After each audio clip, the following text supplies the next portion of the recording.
My wheel just came off in the middle of the highway. The Miata's over there. A kind gentleman named Aaron just stopped for us, but I'm gonna go back and get this wheel back on. Now, I have done just about everything I can to this Miata. The only thing I'm missing would be to put an e-brake on it.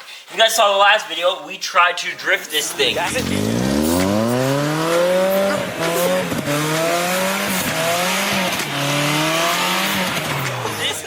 Hydraulic handbrake provided to us by KRP. It has a laser etch logo that says Kakuma Racing Parts. This thing is an absolute trick piece of kit.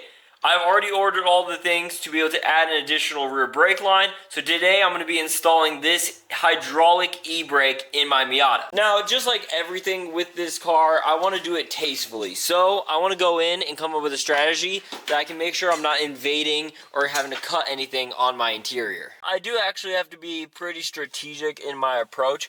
There is only carpet that holds in down over here, and underneath it is bare metal. So I'm thinking I apply a piece of metal plate that comes out from here to hold it, and I can still tuck the original fabrics underneath the center console. The hydraulic handbrake, for placement's sake, will be somewhere over here. It'll have a nice angle, it won't be in my way of anything, and it will give me plenty of room from the steering wheel as well. It'll be black on black on black, so you won't even notice it for the most part. I want to put it as forward as much as possible, and that way whenever I'm pulling it, it's not in the way of anything. Alright, it's just a couple screws, so I'm going to get these done. I don't want time to give reactions.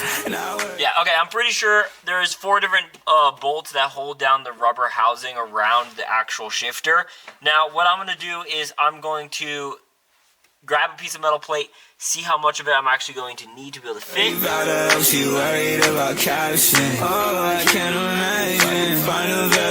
And lastly, whenever I pull this, I have plenty of clearance past my steering wheel. It doesn't even glide. It is perfect. We're going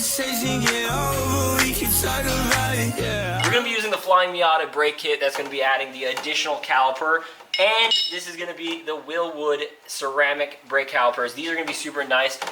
With the install, what we're going to do is we're going to take off the original mounting hardware for the original brake, and it's going to be adding a secondary brake, and we'll show you how that's going to go. If you were to hook up your e-brake to your actual brakes, A, you'll get sloppy brakes, but B, your actual brakes won't be as responsive, and if you remove it to just the handbrake, that means every single time you're stopping, you would have to pull on the handbrake. So this is a great way to be able to resolve and still keep your original brakes as well as have an e-brake. And also you're not wearing down whenever you're drifting your actual brake calipers. These are just external ones that you can easily replace. So we're going to go through the process of installing it. I also got Willwood brake pads as well to match it, just so that we have the full kit, and I'm keeping the same parts all throughout. These are very high temp, heat resistant pads that should last me a while.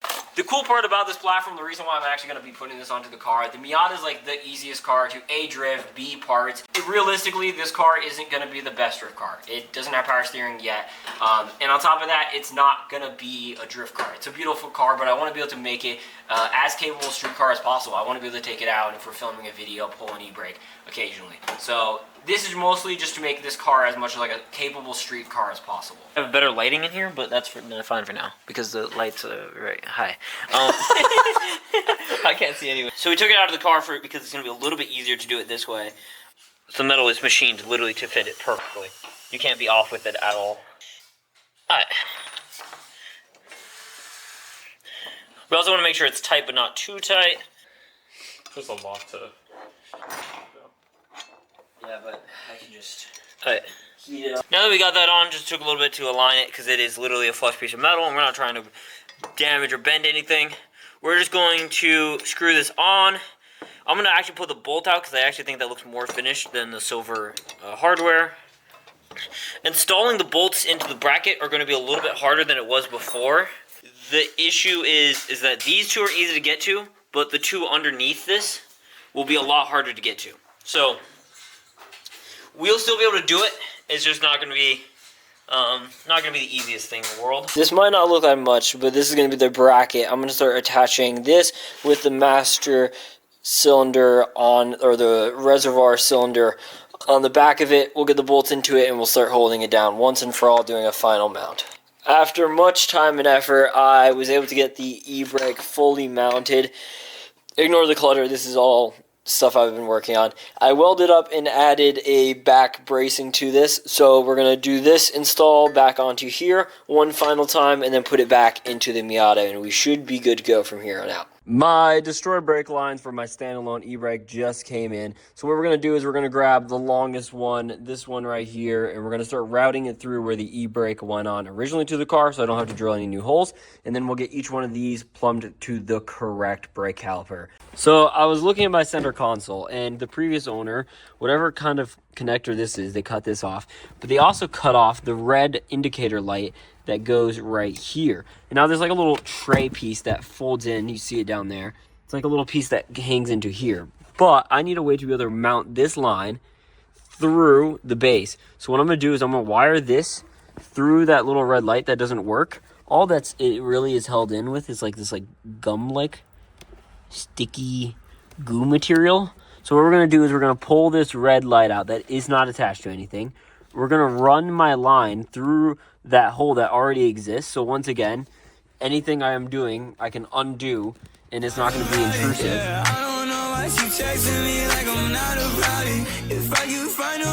So these are the calipers fully mounted up with the ends both on them, hooked up to the destroy kit.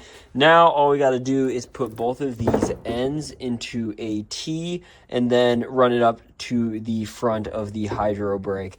These are beautifully ceramic coated, and the hardware all the way across the board, it looks really clean. There is a little bit of a sticker that was left in the back that just would not come off and refused to. So I ordered another banjo bolt, this one being for, hopefully when I thread this in, the correct thread pitch. It is indeed. So this banjo bolt will be the correct banjo bolt with copper washers that we're going to throw into the middle feed line right here. I'm going to chuck it about this angle in the center console, just underneath this e-brake. This one will no longer work as an imitation e-brake, not actually as the actual e-brake. So what we're going to do is we're going to install this with the new banjo bolt. So it's going to look like nothing's happened, but in the meantime, I've tightened down with bolts, the front 3 bolts, and had to take off all of this to remount it again so that I could secure the bolt on the inside of here so that this piece isn't going to go anywhere. It is firmly mounted in place. I'm really loving how this feels and where it looks. Super cool. It is just out of the way of the e-brake, even though it will not be useful. Now what we're going to do, because I need to go pick up 11-inch pads instead of my 10-inch pads, I have the Wilwood big brakes coming in as well as the pad for those. But the one thing I could do today is finish up mounting the brackets once I have the big rotors, and I can mount up the entire e-brake system, the hydraulic system, and bleed that today. So at least I have that portion of it ready to go for today. So I just picked up some Duralast pads from AutoZone. I'll link the link in the description. These are significantly A, thicker, but B, they're wider. They go from a 10-inch to, I believe, what is an 11-inch.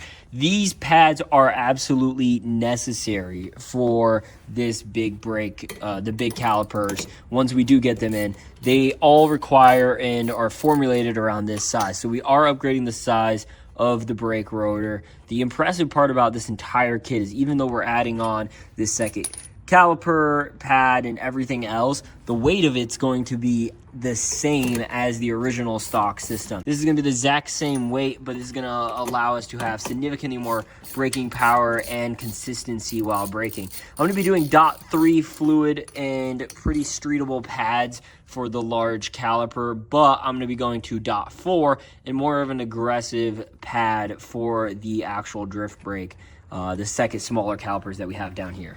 You can just see the size difference in the two. It is significantly larger. So we're going to remove the old ones, the stock ones, and we're going to be putting on the significantly larger and more powerful ones real quick. And there we go. That is going to be the brake. It is significantly larger. The rotors are actually massive on here. But now that this is in place, we can actually start mounting the bracket and the one drift caliper that we do have. We cannot mount up the other caliper as we don't have it yet, but I'm going to get this completely installed. So this is what the drift caliper looks like. The other one is going to bolt onto the 2 back holes along here and clamp over the side. I also got the same matching gray. I impacted the 2 bolts for the actual caliper itself, but the next one that we're going to be doing is going to these 2 ones behind that go through where the old caliper used to bolt into the new bracket. So I'm going to quickly impact those down, and then you guys can clearly see how this actually fills the entire way through this. And I'll show you how to be able to fill up these with new pads and make sure that it's bolted and locked in and secure. And then we push it in, it locks in place. Now the pad and rotor is officially 100% locked in and ready to go. Now there is already a line for this. I threw it on along the axle, but what we're gonna do is we're actually gonna probably thread it through this control arm if possible, or along it, and then just have a way that we can, or route it actually maybe along here as well. But we just need a place that we can get this brake line up and out of the way for our brand new caliper here. So the way in which I'm going to route this extra line, which I'm using Destroyer Dies Miata inline brake kit, but what I'm going to do is I'm going to throw it into this little hole that's up here. It should be out of the way from any moving suspension component, and I can zip tie it up to here just to make sure that the routing's perfect. But I'm going to thread it up through there, and then there's a little T off that's going to be held in between that, and that's where I'm going to hold that T that holds into these brakes. So I am going to quickly thread that into the T, thread the other side in, and then we're going to put this back onto a wheel just so that we can start working on the other side, because I haven't done any of this on the other side yet. So I dealt with the main running line and I have it up there to the T right over there. I wanted to make sure it was away from the exhaust as well as away from the drive shaft or any moving part like this axle. So I have this tied up, that should stay out of the way. I already mounted up the T bracket. Now I got to throw in this line, the final line, down underneath the car. It is really wet underneath there, so I'm going to throw down some cardboard in the meantime. And then we're going to be ready to bleed the system and getting the e-brake to work. I'm super excited about this. So today I'm going to be replacing the studs on all of my wheels, all 4 corners. I'm going to be replacing it to be ARP lug studs. These are going to be extended and they're made of a better material so that they are less likely to A, strip, and B, they're going to be more secure. These are not quite long enough. You can tell the thread how long it is. It's almost twice the distance. With me running a spacer and a very aggressive fitment, I needed to upgrade these, and I did have an incident where a wheel fell off, so I want to make sure I secure it with the best studs available. So we're going to be prepping these and putting them on all 4 corners. It's not that exciting, a very timely process. Now, what I've done is I impacted a nut all the way down to the very bottom to drag this in so it perfectly fits. This is how they naturally sit. And the way to push it and pull it through is to just impact it. So I'm going to do the same all the way around on all of them until they're all matched. And we've got to do the same to all 4 sides. This is not an exciting process, but it will make a really secure fit. And I'm super excited to see how the wheel fits and how it drives once I have it all hooked up. This makes me feel so much better. I used to barely be able to even see the lugs, and now I can easily see them.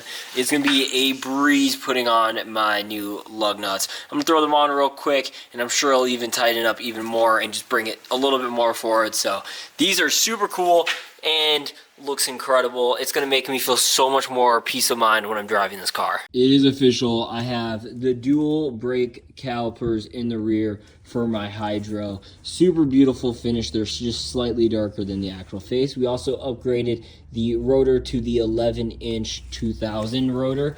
And look at it, guys. You will see what is going to be powering that beautiful dual caliper setup. Our amazing e-brake. I'm super excited to try this out and bring it onto the street.